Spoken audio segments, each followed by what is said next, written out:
að fara yfir þrif og viðhald á grillum.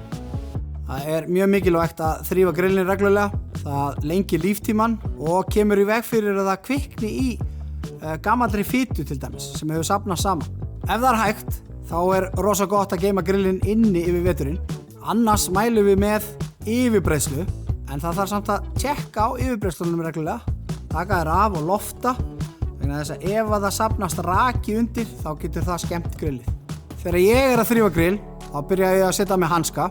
Svo tek ég grillið að utan og við erum með frábær efni í það. Hérna erum við með Oil Eater Degreaser, mjög gott til þess að þrífa grillið að utan. Einnig erum við með þessa hreinsiklúta hérna, mjög fínt fyrir fituna á grillinu. Svo erum við með þessa frábæru grillklúta, sérhannaði fyrir grillin.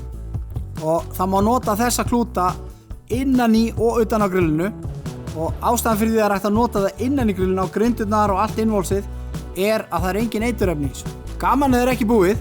Eftir hverja notkun þá þurfum við að þrífa grillgrindurnar. Og við gerum það með bustum hverja grind, tökum af allra helstu fituna og síðan þarf reglulega að taka allsherjar hreingerningu.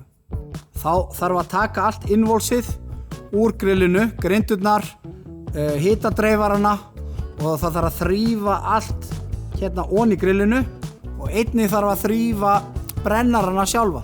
Þeir geta stíflast, þeir safnast upp fita í hólunum og með Napoleon grillunum fylgir bor sérstaklega til þess að þrífa brennarana. Þannig að þú ýtir bornum inn í götin á brennaranum, þar af leiðandi fer fitan úr, þá virkar grillið fínt.